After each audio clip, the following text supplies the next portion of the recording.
Welcome back to Sub-Zero Hero, where it is Groundhog Day. Everything is going wrong, but I feel like it's history repeating itself. First of all, we've got our city rivals Tromsdalen stealing our best youth players before they've even come through during the next youth intake. Then we've got the board stepping in, accepting offers that are way below what we could achieve for a player, trying to sell off our best assets. When it's not Internazionale coming in for our players, AC Milan are back in for another one, the fifth one of our players that they've bid for over the last few seasons. Then we've got two of our best players heading out to play in the Olympic Games, so we'll be without them for a month. And then, well, we have got the ultimate kick in the chops. As if all of that wasn't enough, one of our youth players became available. Glimt have made an offer of £2 million for Tromsdalen Bratton. We had the chance to bring home a central defender, one that we desperately need now, by the way. We had an offer accepted, but we could not get within a country mile of meeting his wage demands. I fear he is coming back to the Norwegian Premier Division, and he's not going to be playing for us. Is there anything that could cheer us up? Well, we're in European action for the first ever time in this episode, and we are off to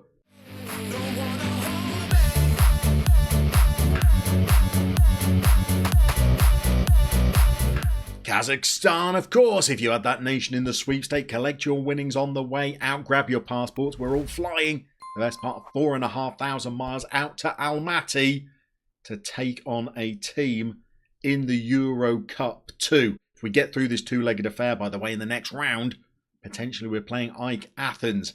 A little bit of a tougher draw than I was anticipating in Europe's third competition, and in the early qualifying rounds as well. As hinted at in the intro, things are not going well on the pitch. They are matching some of the disasters that we're experiencing off it. In that last episode you saw, we were hanging on against Brann to get a win. Thank goodness we did, because we've lost most of our other league games since then. We had a 3-week break. We sent some players off for a rest, did some training, played a couple of friendlies.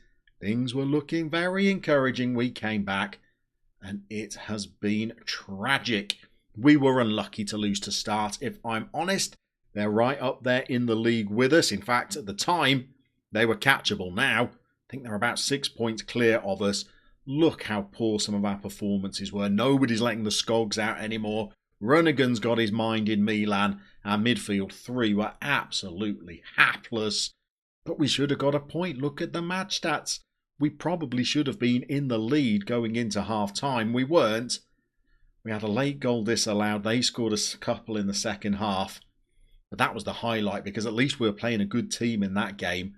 We then played Sarpsborg, who were only just above the relegation zone. They absolutely slaughtered us.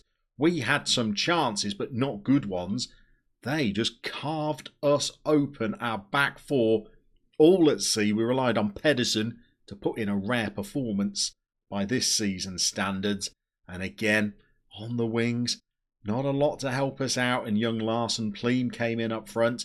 He had some chances, he missed them all. We did manage to get ourselves back in the game on 55 minutes, having gone behind early, but then in the 89th minute, well, when this kind of goal is going in against you, when Runnigan is heading it against the heels of one of your other players who's back there defending a corner, and that's putting you 2-1 down heading into injury time, when they then get a third, well, you just know that your luck's out. So I feel like I'm in a bit of an impasse. Nothing's really been working. The 4-3-3 that served us so well last season, well, it has deserted us. We've got players out of form. The Skogs are all over the shop. We're not bringing Bratton home. We're fragile at the back. Our best players keep jetting off for international tournaments. I really cannot get this season over with fast enough. We're a long way, by the way, from thinking about qualifying for European competition this season. We're in 6th place, which is respectable. But look, we are 7 points now behind Start in 5th. If you're thinking about coming third to guarantee European qualification, well, we're 9 points off that at the halfway stage of the season. Looking further down the table, look, we're only 4 points away from dropping right down to 13th place, which is alarming. So with all of that said, we've pushed the panic buttons, and today we've just torn up the tactic. We're going to go with something completely different. Something we've not done in the 13 odd seasons that we've been playing with Tromsdalen in Norway. We've ditched wide players altogether. And today we're just going to experiment, because sometimes when things are not going right, when the passes are going astray on the pitch, when players aren't tracking back, or when they are tracking back and they're not winning the ball or making any challenges, you can just tell that things aren't quite clicking. The players have not got the cohesion needed to win games, and sometimes you just need that snap of a change of tactic just to try and turn the tide of fortune. So we're going to try something. We're going to play 4 at the back, 2 in midfield, nothing unusual there, but then a trio of attacking number 10s behind Emperor as a target man. Is there any sense in this? Semi-sense, I would say. It means that we get to bring the Arctic Iniesta in as an attacking playmaker in the number 10 role. It describes him as an attacking midfielder. He's got superb vision, flair and decision making. Playing him as a central midfielder has never really seemed to have got the best out of him. Now, maybe that's because he's inconsistent, but we've got other inconsistent players who've all managed to get average ratings above a 7. And with Sturvold, we've never managed that. So maybe if we just pop him in as a more kind of creative number 10, it might get the best out of him. The Skogs have also been an absolute shambles this season, with Skogvang Pedersen on the left and Skogdal, who was meant to be playing as our second support or shadow striker, but has picked up a knock. But neither of them were playing well out on the flanks. Maybe bringing them inside as shadow strikers might just shake them out of their malaise. I don't really know. Fjellingsdal is going to play as a central midfielder today, and I was going to have Runnigan as a central midfielder on defend, because going forward, the guy's an absolute non-entity at the moment, but he's off at the Olympics. We're a bit short of central midfielders that can play that defensive role, so we're going to give Ruston a game today.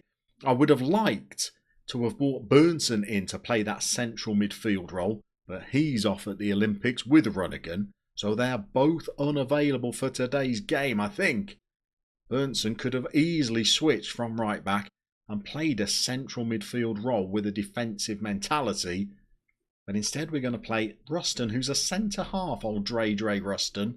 He's only come through in the last youth intake, but he's a very good tackler. He can pass a ball in an emergency, and he's reasonably good in the air, and he's got some decent-ish mental attributes.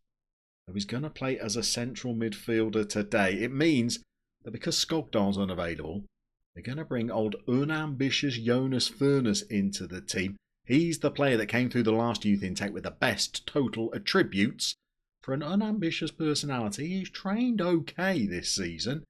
He's made a couple of appearances, not really done anything stand out, but again, he's going to get the nod today. So we're going out for our first ever game in Europe. We've got a couple of 15-year-olds that we're going to be playing. Also, up top, we're going with a target man on attack. Hugo's going to be our man. He played in those friendly games and looked superb again, rolling back the years. Will he be able to do it on the big occasion as we head out to Kazakhstan? Time is going to tell. Okay, let's say it how it is. This new formation has got panic written all over it. But I've tinkered with the 4-3-3. I've tried the wingers. I've tried the inverted wingers. I've tried changing the central midfield roles. I've tried playing around with the lone striker roles. Can't find anything that's working. So yes, this is an act of pure desperation. But I think that's the point we're at. We're at desperation stakes. We're trying to drag some performances out of players who last season were superb. This season, it's just not clicking. So, can we try with this new approach to get ourselves an away goal out in Kazakhstan. We started brightly enough. 2 shots, both on target. And so far, Karat, should we go with that, have not offered anything. We would love an away goal to make things a little bit smoother when we bring them back to Tromsdalen. And we're into the highlights again. Here is the Arctic Iniesta as the playmaker. Can't get across into the box though. Furness, who we're not expecting too much of. Maybe we'll give Skogdal a little bit of time, even though he's still injured for a couple of days. If Furness offers us anything in this game, it will be a bonus, because he's only made 1 start and 1 sub appearance so far, and we're bringing him on in European competition. I guess we must say, this is a bit of a watershed moment in the save. Let's just savour the fact that we've come from the bottom division of Norwegian football to European competition, relying on nothing but our youth intake for players. So I guess that's a positive. But now we need to try and do something with it, and we desperately need the finances for making it to the group stage of this, because the board are getting twitchy again and are looking to sell off our players whenever Italian clubs come in with a semi-lucrative offer. We've had 5 shots, 4 on target. We're racing towards half-time. A bit disappointed that we haven't taken one of those chances that we've had. And as we approach half-time, we got one more opportunity. Ruston is on the set pieces with his free kick taken at 13. Fires it straight into the keeper's hands. Would 0-0 be a disaster? Probably not. But we're going to tell the boys at half-time that we want a little bit more, because an away goal could be crucial. Okay, we're back underway, and as you'll see, we have made a little change to try and liven things up for the second half. We've reignited the Skogs. Hopefully they will be able to show us a little bit of the form that they were in last season.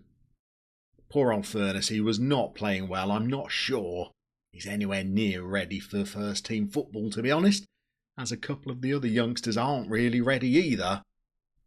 And we've got a corner to defend. They're going to sling it in.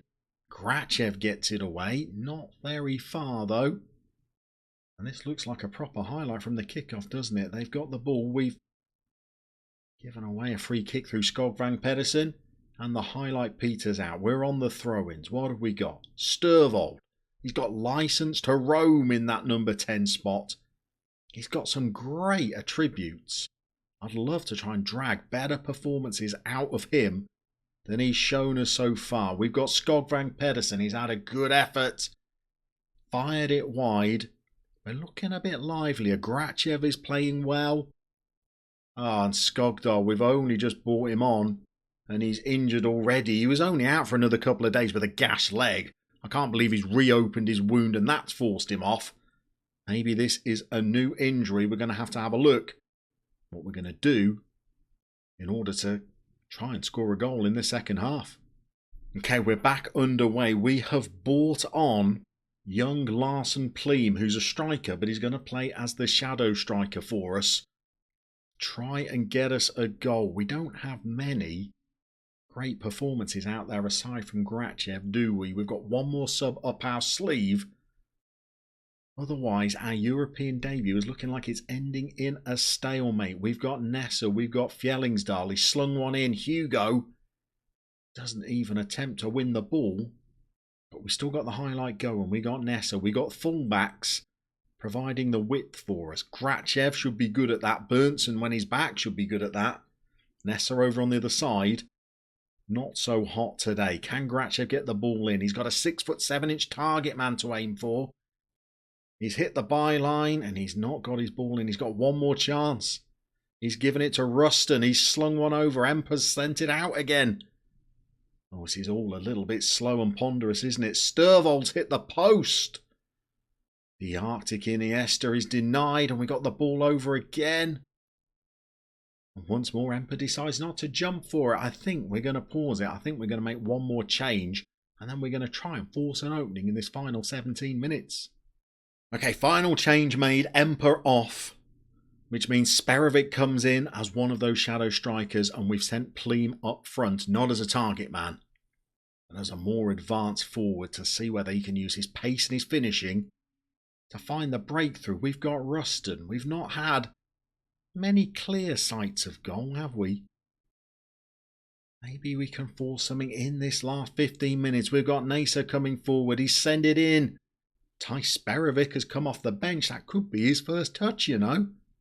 And we've got an away goal. That isn't going to be important, I think. In order to help us get through, as I said, we could be facing Ike Athens in the next round. That would be a tricky little tie.